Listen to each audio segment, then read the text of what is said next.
അങ്ങനെ നല്ലൊരു അടിപൊളി ബോട്ട് ടൂറൊക്കെ കഴിഞ്ഞിട്ട് ഞങ്ങൾ ഓറിയൻ്റൽ വില്ലേജിലാണ് കേട്ടോ എത്തിയിട്ടുണ്ടായിരുന്നത്. ഇവിടെയാണ് സ്കൈ ക്യാബും സ്കൈ ബ്രിഡ്ജും സ്കൈ വോക്കും ഒക്കെ ഉള്ളത്. ഇതേ ആ ഒരു മൗണ്ടനിലോട്ടാണ് നമുക്ക് പോകേണ്ടുന്നത്. ഇതാണ് സ്കൈ ക്യാബ്. ഈ സ്കൈ ക്യാബിൽ 6 പേർക്കാണ് ഒരേ സമയം കയറാൻ പറ്റുന്നത്. പക്ഷേ നമ്മളൊരു ഗ്രൂപ്പാണെന്നുണ്ടെങ്കിൽ അവർ ഒരു ക്യാബിൽ തന്നെ നമ്മളെ കയറ്റും. അങ്ങനെ ഞങ്ങൾ 4 പേരും കൂടെയാണ് ഒരു ക്യാബിനകത്ത് ഉണ്ടായിരുന്നത്. ഇത് ശരിക്കും സൗത്ത് ഈസ്റ്റ് ഏഷ്യയിലെ ഏറ്റവും നീളം കൂടിയ കേബിൾ കാറാണ്. ഇതിൻ്റെ വ്യൂസാണ് പറയേണ്ടുന്നത്. ഇതിനകത്ത് നമ്മൾ ശരിക്കും ഓരോ സൈഡിൽ നിന്ന് നോക്കുമ്പോൾ ഓരോ വ്യൂ ആണ്. സീയുടെ വ്യൂവും മൗണ്ടൻ വ്യൂവും പിന്നെ താഴോട്ട് നമ്മൾ നോക്കിക്കഴിഞ്ഞാൽ ഫുൾ കാടാണ്. അങ്ങനെ ഭയങ്കര കിടിലനായിട്ടുള്ളൊരു എക്സ്പീരിയൻസ് ആയിരുന്നു കേട്ടോ.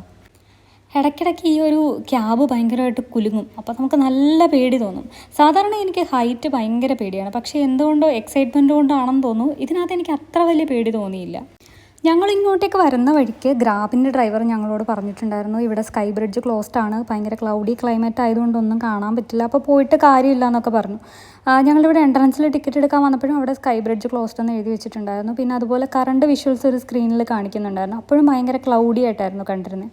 അപ്പം ഞങ്ങൾ ഓക്കെ ഒന്നും കാണാനൊന്നും പറ്റില്ലായിരിക്കും, എന്തായാലും ഇവിടെ വന്നതല്ലേ എന്ന് വിചാരിച്ചിട്ടാണ് ശരിക്കും ടിക്കറ്റ് എടുത്തത്. പക്ഷേ ഞങ്ങൾ ഭയങ്കര ലക്കിയായിരുന്നു.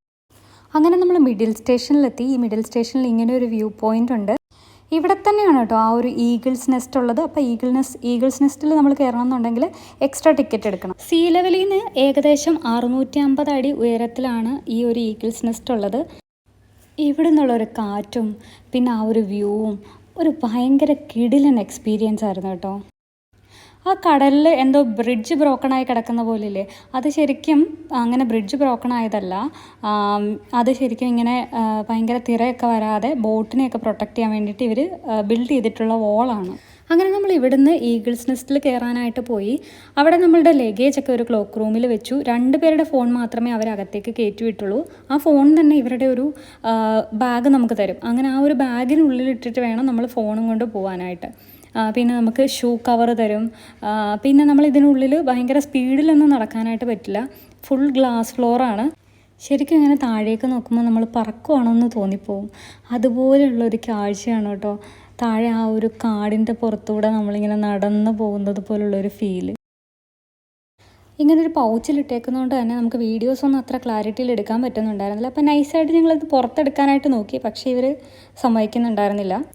ശരിക്കും നമ്മൾ ബോട്ട് ടൂർ പോയപ്പം നമ്മൾ വിചാരിച്ചു ഓക്കെ ഇതായിരിക്കും നമ്മളുടെ ട്രിപ്പിലെ ഏറ്റവും ബെസ്റ്റ് മൊമെൻറ്റ്സ് എന്ന് വിചാരിച്ചു. പക്ഷേ ഇവിടെ വന്നിട്ട് ഈ ഒരു സ്കൈ വോക്ക് ചെയ്യുമ്പം അതൊരു ഭയങ്കര ഒരു അമേസിങ് എക്സ്പീരിയൻസ് ആയിരുന്നു കേട്ടോ. ഇതായിരിക്കും ശരിക്കും ഞങ്ങളുടെ ട്രിപ്പിൻ്റെ ഒരു ബെസ്റ്റ് പാട്ടെന്ന് തോന്നിപ്പോയി. അതുപോലത്തുള്ളൊരു കിടിലൻ വ്യൂവും കിടിലൻ എക്സ്പീരിയൻസും ആയിരുന്നു. പക്ഷേ നല്ല പേടിയുണ്ടായിരുന്നു കേട്ടോ. രമ്യക്ക് നല്ല പേടിയുണ്ടായിരുന്നു. രമ്യ മാത്രം ഒരു 5 മിനിറ്റ് നിന്നിട്ട് തിരിച്ചു പോയി. കുറച്ചാളുകളെ മാത്രമാണ് കേട്ടോ ഇവർ ഇതിനകത്തോട്ടേക്ക് ഒരേ സമയം കയറ്റി വിടുന്നത്. പിന്നെ നമ്മൾ ഈ ഷൂ കവറൊക്കെ ഇട്ടേക്കുന്നത് കൊണ്ട് തന്നെ ഭയങ്കര പതുക്കെ മാത്രമേ നമുക്ക് നടക്കാനായിട്ട് പറ്റുള്ളൂ. ഇതിൻ്റെ ലെഫ്റ്റ് സൈഡിൽ നല്ല മൗണ്ടൻ വ്യൂവും റൈറ്റ് സൈഡിൽ സീ വ്യൂവും ആണ് കേട്ടോ. ഇനി ഞങ്ങളുടെ ഫോട്ടോ സെഷനാണ് കേട്ടോ. ഞങ്ങൾ 3 ആളും ഫോട്ടോസും റീൽസും ഒക്കെ എടുക്കുകയായിരുന്നു. നമ്മളെന്തോ ആകാശത്ത് നിൽക്കുന്ന പോലുള്ളൊരു ഫീലാണ് കേട്ടോ. സൈഡിലേക്ക് നോക്കുമ്പോൾ താഴേക്ക് നോക്കുമ്പം കാടിന് മുകളിൽ നമ്മളിങ്ങനെ നിൽക്കുകയാണ്. അതുപോലെ സൈഡിലേക്കും ഒക്കെ ശരിക്കും എക്സ്പ്ലെയിൻ ചെയ്യാൻ പറ്റാത്തതുപോലത്തുള്ളൊരു ഫീലാണ് കേട്ടോ. ഒരേ സമയം നമുക്ക് പേടിയും എക്സൈറ്റ്മെൻറ്റും ഒക്കെ തോന്നും. എനിക്ക് ശരിക്കും വിശ്വസിക്കാനേ പറ്റുന്നുണ്ടായിരുന്നില്ല ഇത്രയും ഉയരത്തിലാണ് നിൽക്കുന്നത്. ഈ ഒരു ഈഗിൾസ് നെസ്റ്റിൽ തന്നെ വേറൊരു വ്യൂ പോയിൻറ്റും കൂടെ ഉണ്ട്. ഇപ്പം ഗ്ലാസ് ഫ്ലോറിലൊക്കെ കയറാൻ പേടിയുള്ളവർക്കൊക്കെ ഇവിടെ കയറി നിന്നാലും ഒരു ഭയങ്കര കിടിലൻ വ്യൂ ആണ് ഇവിടെ നിന്ന് കിട്ടുന്നതും. ഇവിടെ നിന്നും ഞങ്ങൾ കുറേ അടിപൊളി ഫോട്ടോസ് എടുത്തു കേട്ടോ. നല്ല കിടിലനായിട്ടുള്ള ആൻഡമാൻ സീയുടെ വ്യൂ ആണ് ഇവിടെ നിന്ന് കിട്ടുന്നത്. ഇവിടെ നിന്ന് തന്നെ നമുക്ക് നമ്മളുടെ മെയിൻ അട്രാക്ഷനായിട്ടുള്ള സ്കൈ ബ്രിഡ്ജും കാണാനായിട്ട് പറ്റുമായിരുന്നു. ഈ സ്കൈ ബ്രിഡ്ജ് ഉള്ളത് ടോപ്പ് സ്റ്റേഷനിലാണ്. അപ്പോൾ ഞങ്ങൾ കേബിൾ കാറിൽ അങ്ങോട്ടേക്ക് പോകുമായിരുന്നു. നമ്മൾ ടിക്കറ്റ് എടുത്തപ്പോൾ എൻട്രൻസിൽ തന്നെ സ്കൈ ബ്രിഡ്ജ് ക്ലോസ്ഡ് എന്ന് എഴുതി വെച്ചിട്ടുണ്ടായിരുന്നു. പക്ഷേ എനിക്ക് തോന്നുന്നു ഓരോ സ്റ്റേഷനിലും ടിക്കറ്റ് കൊടുക്കുന്നുണ്ടായിരുന്നു. കാരണം ആ സ്കൈ ബ്രിഡ്ജിലൊക്കെ നമുക്ക് ആളുകളെ കാണാൻ പറ്റുന്നുണ്ടായിരുന്നു. നമ്മുടെ കേബിൾ കാറിൽ നിന്നുള്ള ആ ഒരു സ്കൈ ബ്രിഡ്ജിൻ്റെ വ്യൂ ആണിത്. ശരിക്കും നമ്മൾ സ്വപ്നം കാണുന്നത് പോലെ തോന്നും. ആ ഒരു കർവ് ഷേപ്പിലാണ് ഇതിൻ്റെ ആ ഒരു സസ്പെൻഷൻ ബ്രിഡ്ജ് വന്നിട്ടുള്ളത്. ഏകദേശം ഒരു 125 മീറ്റർ നീളത്തിലാണ് ഈ ഒരു ബ്രിഡ്ജ് വരുന്നത്. ടോപ്പ് സ്റ്റേഷനിലെത്തിയപ്പം അവിടെയും സ്കൈ ബ്രിഡ്ജിലേക്കുള്ള എൻട്രി ക്ലോസ് ചെയ്തിട്ടുണ്ടായിരുന്നു. കാരണം ഏകദേശം ഒരു 4:30 ആയിട്ടുണ്ടായിരുന്നു. പക്ഷേ ആ ടോപ്പ് സ്റ്റേഷനിൽ തന്നെ വേറൊരു ബ്രിഡ്ജ് ഉണ്ടായിരുന്നു. ഒരു ലവ് ലോക്ക് ഏരിയയും ഒക്കെ ഉണ്ടായിരുന്നു. നമ്മുടെ പാരീസിലെ ലവ് ലോക്ക് ഏരിയ പോലെ തന്നെ ഇവിടെയും അങ്ങനത്തെ ഒരു ഏരിയ ഉണ്ടായിരുന്നു. അപ്പോൾ ഞങ്ങൾ കുറച്ച് ഫോട്ടോസൊക്കെ എടുത്തു. അതുവരെ കണ്ട വ്യൂ ഒന്നും ആയിരുന്നില്ല കേട്ടോ അവിടെ ഞങ്ങൾ കണ്ടത്.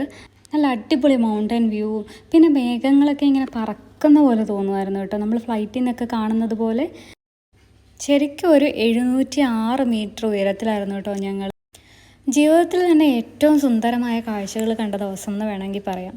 അങ്ങനെ ഞങ്ങൾ ആ കാഴ്ചകളൊക്കെ കണ്ട് തിരിച്ച് ഗ്രൗണ്ട് സ്റ്റേഷനിലേക്ക് പോവുകയാണ്. അങ്ങോട്ടേക്ക് പോയതുപോലെയല്ല കേട്ടോ, കേബിൾ കാർ ഭയങ്കര സ്ലോ ആയിട്ടാണ് പോകുന്നത്.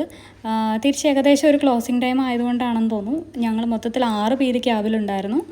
അവർ മലേഷ്യയിൽ തന്നെ ഉള്ള ആളുകളായിരുന്നു കേട്ടോ, 2 സിസ്റ്റേഴ്സ് ആയിരുന്നു.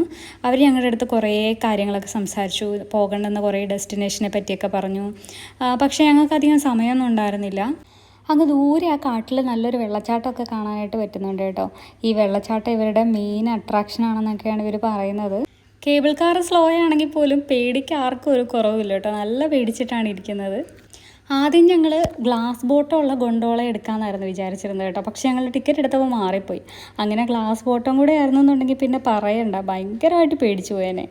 ശരിക്കും നമ്മൾ ലങ്കാവിയിൽ ഒരു 3 ഡേ ആണെന്നുണ്ടെങ്കിൽ പെർഫെക്റ്റ് ആണ് കേട്ടോ. പിന്നെ നമ്മൾ പോയിട്ടുണ്ടായിരുന്നത് അവിടെ തന്നെയുള്ളൊരു 3D ആർട്ട് മ്യൂസിയത്തിലേക്കായിരുന്നു. അവിടെ നമ്മൾ കുറേ ഫോട്ടോസൊക്കെ എടുത്തു. പിന്നെ അവിടെ ഒരു പ്രൊജക്ഷൻ മാപ്പിംഗ് ഷോ ഉണ്ടായിരുന്നു. എന്ന് വെച്ചാൽ വോള് ഫുൾ ഇതുപോലെയുള്ള 3D ആർട്ടൊക്കെ ആയിരിക്കും. നമ്മളവിടെ ഇങ്ങനെ നാടകമൊക്കെ കാണാനിരിക്കുന്നത് പോലെ എല്ലാവരും ഇരിക്കണം. ഈ ഒരു 3D ആർട്ടിലേക്കൊക്കെ ഇങ്ങനെ പ്രൊജക്ടറൊക്കെ വെച്ചിട്ട് ലൈറ്റ്സൊക്കെ കൊടുത്ത് ആനിമേഷനൊക്കെ കൊടുക്കുമ്പോഴത്തേനും ശരിക്കും ഇതിങ്ങനെ ഭയങ്കര മൂവ് ചെയ്യുന്നത് പോലെ, നമ്മൾ ശരിക്കും ഫിലിം കാണുന്ന പോലുള്ളൊരു ഫീലുണ്ടാവും. ഇതൊരു വെറൈറ്റി അനുഭവമായിരുന്നു കേട്ടോ. എനിക്കത് ഭയങ്കര അടിപൊളിയായിട്ട് എനിക്ക് ഭയങ്കരമായിട്ട് എൻജോയ് ചെയ്യാനായിട്ട് പറ്റി. കുറച്ച് സമയം മുന്നേ നമ്മൾ കണ്ട ഇമേജസാണ് ഇങ്ങനെ കാണിക്കുന്നതെന്ന് ശരിക്കും നമുക്ക് വിശ്വസിക്കാൻ തന്നെ പറ്റുന്നുണ്ടായിരുന്നില്ല. വേറൊരു സെക്ഷനിലേക്ക് പോയപ്പോൾ നമ്മളെന്തോ ഒരു മായാലോകത്ത് പോയതുപോലെ ഫുൾ ഇരുട്ടായിരുന്നു. പക്ഷേ ആ വോളിലത്തെ ലൈറ്റ്സൊക്കെ വെച്ചിട്ട് അക്വേറിയം പോലെയും ഭയങ്കര ഡിഫറെൻ്റ് ആയിരുന്നു കേട്ടോ. അങ്ങനെ ഞങ്ങളുടെ ലങ്കാവിലെ കാഴ്ചകളൊക്കെ ഇതോടുകൂടി കഴിഞ്ഞു. അപ്പോൾ ഇനി കോലാലംപൂരിലെ കാഴ്ചകളൊക്കെ ആയിട്ട് അടുത്ത വീഡിയോയിൽ വരാം.